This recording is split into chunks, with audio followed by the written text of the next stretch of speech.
Marston's Domain.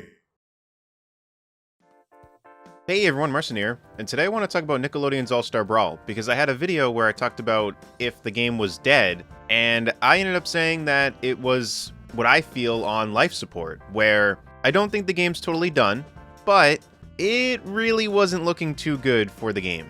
But I felt that maybe it could make a comeback, and I actually think that they're doing the thing that it needed. So first off, I want to talk about the voice acting, because I think this is a really cool inclusion. I think this is something that definitely should have been there from the get-go. It's something that I thought I wouldn't really mind, and then after playing the game, it really did feel empty without it.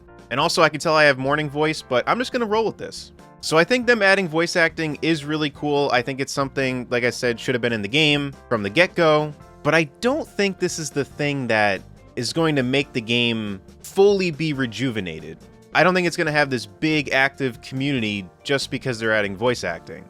It's the other thing that they talked about that I think is pretty huge for the game if it wants to survive. And that is crossplay. Because right at the start, people didn't know what platform to get this on. This game seems to cater to people that are fans of Smash, but most of the tournaments, or I should say at least one of that I know of, which is Hungrybox's, were all done on PC. And I believe it was before the game came out when streamers were playing the game early. I believe Hungrybox was already kind of alluding to that. The community should just kind of all gravitate towards PC. I don't want to put words in his mouth. I don't remember exactly if that's what he had said. I think he was suggesting it because the ease of access for any controller, I don't fully remember. But I believe he was encouraging people to get it on PC. And right off the bat, I was already like, wow. But I think there's going to be a chunk of people that are going to get it on the Switch. And so I actually ended up buying it on both because I bought it on the Switch. Sorry to derail a little bit, but I bought it on the Switch.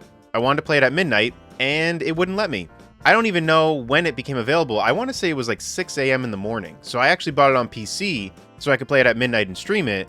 And then that's when I started to find out that people were just playing it on PC anyway. And I believe the Switch had more issues than on PC. And then it turns out Switch has been getting stuff later when it comes to updates and patches. So to get back on track, there was already an issue here. Because without crossplay, you already have a brand new fighting game that's being split among the community on what they're going to play it on. And then there were already issues with the game in general. And I think that was kind of causing people to kind of stop playing the game. And along with it not having crossplay, the community was just completely divided among the consoles. So you had a smaller pool of people to play with. So over time, if you went to go play a game, you couldn't find anyone. So I think this game actually has a chance to make a comeback. Because I don't know if anyone saw the first kind of big tournament that they had with Hungrybox, the one that Hungrybox hosted, but that tournament was very, very hype.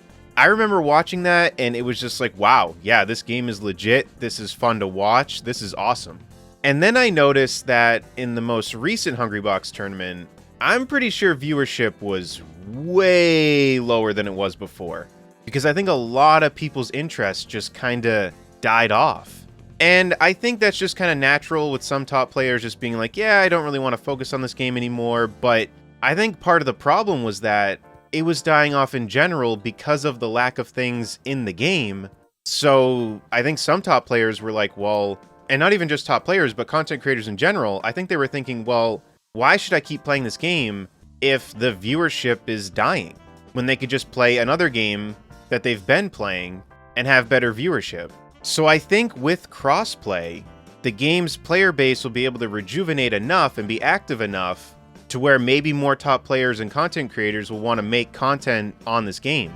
And I think that's where if they play their cards right, and they release content in line with the crossplay update, I think this game can be revived. Now, do I think it's ever going to be this huge, gigantic fighter game? No. Personally, I just don't think it will be. I think early on it seemed like it was a decent contender to be up there, but with how much it fell off, I just don't see it really getting huge. But what I'm hoping for is that it gets big enough to where if you want to play a match, you can just launch the game and play a match. I tried playing it on Switch last night, and I could not find a competitive match, and I searched for lobbies, and there was only one lobby. So I think this game's last hope is this crossplay update.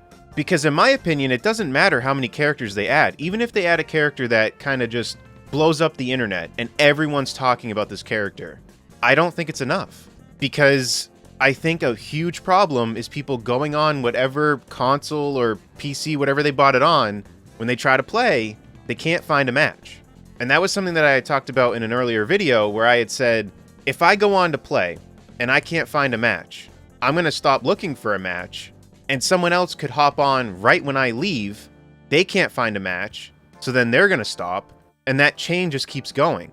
Whereas if there's crossplay, if I go on and try to find a match, and someone's trying to play it on PS5, if it's even on PS5, I don't even know at this point, PS4, PS5, both, I don't know, then I can get matched up with them.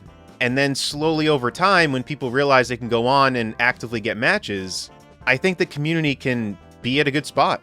So that's how I feel about all this.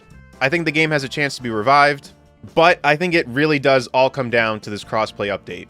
I think the voice acting's cool, but I don't think it's going to be this big thing that's going to fully revive the game. I think it's just something that is needed.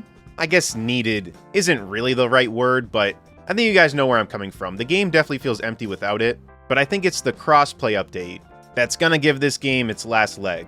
And if this crossplay update doesn't do it, I don't really have much faith in this game thriving. And by thriving, I should clarify just at least having a decently active player base, where you can just go on, find someone to play with, no issue. And before I go, actually, I just thought of this. I'm assuming that this means that the Switch will now have to be in line with all the other platforms, because the Switch has been getting updates later, but if it has crossplay, are they going to just make it so that the Switch can't play with other platforms for a certain amount of time every time an update comes out? I feel like they won't do that.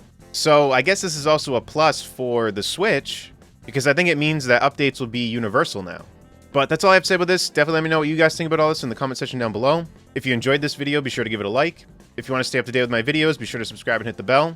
If you want to watch my live streams, follow me on Twitch. And until next time, I'll see y'all later. Take care, everyone.